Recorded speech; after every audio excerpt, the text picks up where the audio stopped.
అత్యంత ఘోరమైన రోడ్డు ప్రమాదం అయితే జరిగింది. యాక్చువల్లీ ఇది రోడ్ యాక్సిడెంట్స్ ఈ మధ్య కాలంలో చాలా అంటే చాలా జరుగుతున్న వార్తలైతే మనం ఎక్కువగా వింటూ ఉన్నాం. అట్లాంటిదే ఇప్పుడు రాజమండ్రి నుంచి హైదరాబాద్కి వస్తున్నటువంటి ఒక బస్సు అయితే బ్రిడ్జ్ పై నుంచి బోల్తా పడినటువంటి పరిస్థితి అయితే కనిపిస్తోంది. అది ఎగ్జాక్ట్లీ రాత్రి మిడ్-నైట్ అనుకోండి, 1 గంట ప్రాంతంలో ఈ సంఘటన అయితే జరిగింది.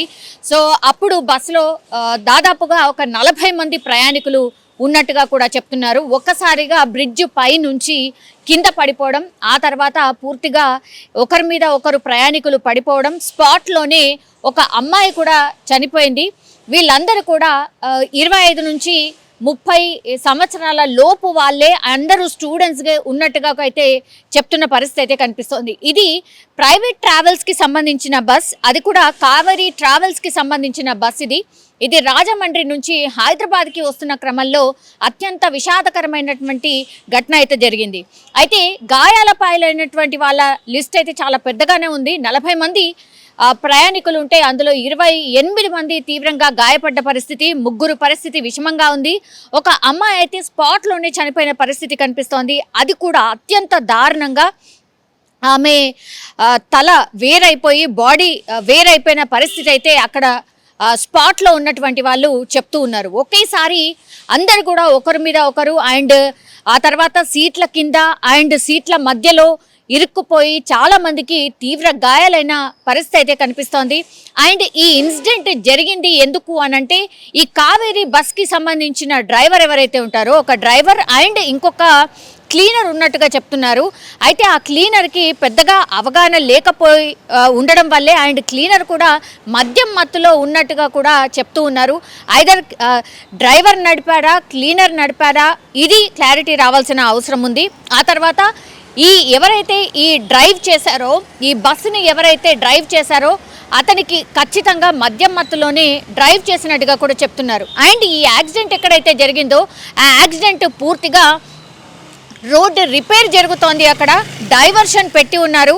ఒక్కసారి అదే స్పీడ్లో ఆ డైవర్షన్ ఉన్నటువంటి రోడ్లో వెళ్ళడం, ఆ తర్వాత ఎదురుగా కూడా మిగతా వెహికల్స్ రావడం, లైట్ ఫోకస్ పడ్డంతో డ్రైవర్కి ఏం కనిపించకపోవడంతో, ఆ తర్వాత మద్యం మత్తు ఉండడంతోనే ఈ ప్రమాదం జరిగినట్టుగా అయితే ప్రత్యక్ష సాక్షులు కావచ్చు, ఆ తర్వాత అక్కడున్న ఇన్సిడెంట్ని చూసినటువంటి వాళ్ళు చెప్తున్న సిచ్యువేషన్ అయితే కనిపిస్తోంది. స్పాట్కి రెస్క్యూ సిబ్బంది కావచ్చు, లేదంటే అంబులెన్స్ రావడానికి కూడా చాలా టైం అయితే పట్టింది. పూర్తిగా హాహాకారాలు కావచ్చు, అరుపులు కావచ్చు, చాలా పెద్ద ఎత్తున వినిపించినట్టుగా కూడా చెప్తున్నారు. ఎవరైతే బస్సులో ప్రయాణం చేశారో, ఎవరైతే కొద్దో గొప్ప గాయాల నుంచి బయటపడ్డారో వాళ్ళే చాలా దగ్గరలో ఉన్నటువంటి ఈ అంబులెన్స్ వాళ్ళకి అండ్ హాస్పిటల్కి అండ్ పోలీస్ సిబ్బందికి ఇన్ఫర్మేషన్ ఇచ్చినట్టుగా కూడా చెప్తున్నారు. వాళ్ళందరూ వచ్చేసరికి 1 గంట నుంచి 1.5 గంటల టైం పట్టింది. సో 1 గంటకు ఈ ప్రమాదం జరిగితే ఇన్సిడెంట్కి చేరుకొని సహాయక చర్యలు చేయడానికి, హాస్పిటల్కి తరలించడానికి 1.5 గంటల నుంచి 2 గంటల టైం పట్టింది అని కూడా చెప్తున్నారు. అండ్ ఈ ప్రయాణికులు ఎవరైతే ఉన్నారో వాళ్ళందరూ కూడా డీప్ స్లీప్లో ఉన్నారు. అంటే 1 గంట ప్రాంతం కావడంతో అందరూ కూడా నిద్రమత్తులోకి జారుకున్నారు. అట్లాంటి టైంలో అత్యంత వేగంగా వెళ్తున్నటువంటి ఈ కావేరీ బస్సు అయితే పూర్తిగా బ్రిడ్జ్ పై నుంచి కిందకి పడిపోవడం, బోల్తా పడిపోవడం అయితే జరిగింది. అయితే ఇది దివాన్ చెరువు దగ్గర పూర్తిగా అదుపు తప్పైతే ఒక చిన్నపాటి బ్రిడ్జే అనుకోండి, ఆ బ్రిడ్జ్ పై నుంచి అయితే పక్కకు అంటే పూర్తిగా పక్కకు వెళ్ళిపోయిన పరిస్థితి, ఆర్ బోల్తా పడినటువంటి పరిస్థితి అయితే కనిపిస్తోంది. కోమలి ఎవరైతే ఈ అమ్మాయి చనిపోయిందో, కోమలి అనే అమ్మాయి అయితే చనిపోయింది. అక్కడికక్కడే ప్రాణాలు అయితే విడిచింది.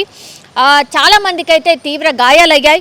వాళ్ళని స్థానిక ఆసుపత్రికి అయితే తరలించారు. అది కూడా రాజమండ్రికి సంబంధించిన ఆసుపత్రికి అయితే దగ్గరలో ఉంటుంది కాబట్టి, రాజమండ్రికి కూతవేటి దూరంలోనే ఈ ఇన్సిడెంట్ జరిగింది కాబట్టి, రాజమండ్రికి సమీపంలో జరిగిన ఇన్సిడెంట్ కాబట్టి రాజమండ్రికి సంబంధించిన హాస్పిటల్కి అయితే వీళ్ళందరినీ క్షతగాత్రులను అయితే తరలించడం జరిగింది.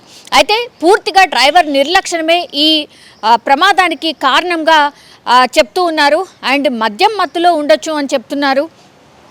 పూర్తిగా నిర్లక్ష్యంగా డ్రైవ్ చేయడం వల్లే ఈ యాక్సిడెంట్ జరిగినట్టుగా కూడా ప్రాథమికంగా అంచనా అయితే వేసిన పరిస్థితి అయితే కనిపిస్తోంది. ఇప్పుడు డ్రైవర్ని అదుపులోకి తీసుకున్నారు. అలాగే కావేరీ బస్కి సంబంధించి కూడా పూర్తి ఇన్ఫర్మేషన్ తీసుకుంటున్నారు. వీళ్ళ మీద కేసులు అయితే నమోదు చేయడం జరిగింది. ఇప్పుడు కోమలి అనే అమ్మాయి అక్కడికక్కడే స్పాట్లోనే చనిపోయింది. అత్యంత హృదయ విదారకంగా చనిపోయిన పరిస్థితి. ఆమె బాడీ అండ్ మొండెం పూర్తిగా విడిపోయి ఆర్ కట్ అయిపోయిన పరిస్థితి అయితే ఉంది. సో ఆ బస్సులో ఉన్నటువంటి వాళ్ళు మాత్రం భయంతో వణికిపోయిన పరిస్థితి.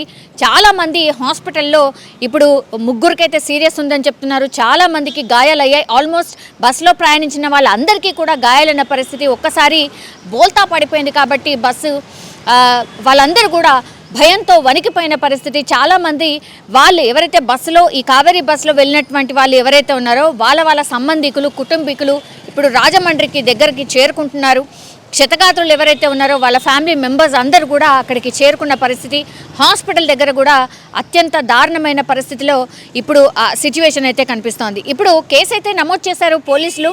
కానీ నిజంగానే డ్రైవర్ మద్యం మత్తులో ఉంటే అసలు మద్యం మత్తులో ఉన్నటువంటి డ్రైవర్ ఎట్లా నడుపుతాడు బస్సు? ఆ తర్వాత ఒకవేళ డ్రైవర్ కాదు ఒకవేళ క్లీనర్ నడుపుంటే ఈ డ్రైవర్ క్లీనర్కి ఎలా బస్ ఇచ్చాడు? ఇది ఈ రెండు కోణాల్లో కూడా పోలీసులు అయితే దర్యాప్తు చేస్తున్న సిచ్యువేషన్ అయితే కనిపిస్తోంది.